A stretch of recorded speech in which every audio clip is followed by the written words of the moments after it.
What's up, everyone? Today is day 46 of the 90-day. It's not the $500,000 challenge anymore. It's just my own challenge because, again, I could never come up with a name, so we're just gonna stick with it. Today's video is kind of all about investors. I was just kind of sitting here finishing up some late night emails, and just kind of thinking back to like all the different investors we have. I mean, we have not probably like 15 at this point. And again, the goal, I mean, I say 15 and some people might say that sounds like a lot and other people might say that it doesn't sound like very many. But the goal is, like, if it's not a win-win, then you're not aligned with somebody else's long-term goals, and you just shouldn't take their money to begin with. So initially we did the $500,000 challenge. It was a different type of money that I was trying to raise. Like, I've raised money for syndications, and feel like I'm fairly good at that. But raising like just hard debt for our single family projects has been like just such like a different learning curve. I had lunch with an investor today, and we were kind of like just talking through that exact sales process. Like it's a completely different person, it's a completely different sales pitch, it's a completely different need to invest in like a hard debt, 7% monthly payments, first or second position not to exceed 80% loan to value than it is to, hey, my credit investor, I'm going into this multifamily project. Higher risk, higher reward, lower risk, lower reward. It's just a different kind of person. But nevertheless, like, thankful for all of our investors. Like, we wouldn't be where we are, or not even close, without them. So really, I guess, really thankful.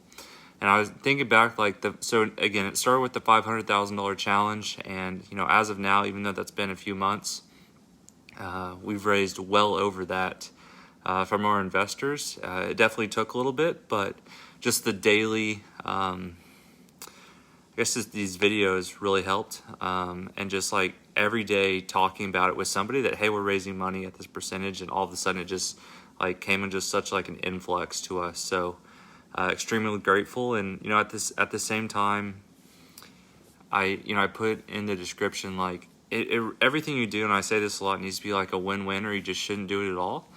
And that's like, I think, why we've been able to raise so much money, and what I consider a pretty fast pace, is we've actually turned down like just under 1.5 million from investors in the last like 45 days. And it was two individuals that reached out, so really large investments from two people.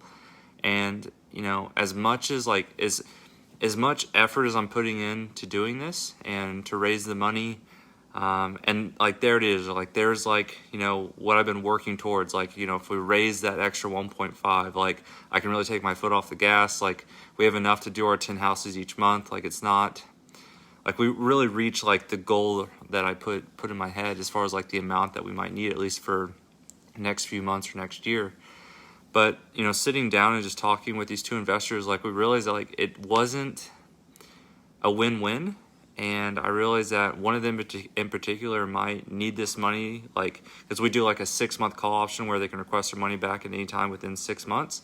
And of course we try to get it to them sooner than 6 months. But I never want to promise. I certainly never want to sell someone on the idea that, like, I know the packet says 6 months and that's what we signed, but I can get it to you in like 2 months. And I kind of felt that was the direction this conversation was headed, and that he or she, I'm not going to be specific, actually would need the money sooner than that 6-month period. And I said, as much as I would love to take your $850,000, I just, I can't do so in good conscience. Like, I don't think this is a true win-win, because in order for it to be a win-win, I feel like I have to oversell, and I'm just not comfortable with doing that. And again, so like, if the product is here, like, always be selling down here.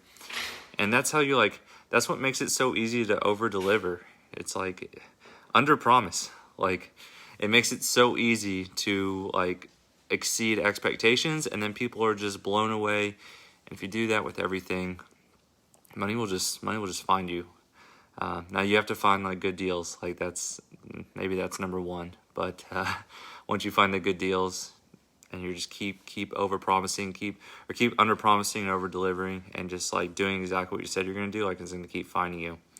But again, main topic of this video, or at least what I want it to be, is if it's not a win-win, it doesn't matter what the interest rate is, doesn't matter how low it is, doesn't matter the amount that this person is about to give you, you should not take the money.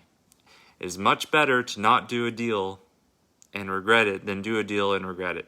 It's the same thing with investor money. Like, it's much better to turn down investor money and be like, oh dang, maybe I should have taken that, than to actually take investor money and then it gone wrong, or you realize you oversold and you're not gonna be able to over deliver. So always keep that in mind. All right, thanks everybody for watching. I'll be back tomorrow with day 47. Again, we're always still raising money, so if you know anyone who's looking to kind of diversify from the stock market or get out of crypto, which I would recommend, but maybe that's a subject for a different day. I really appreciate everybody watching, and appreciate all the referrals that we get as well. So thanks everyone, and see you tomorrow.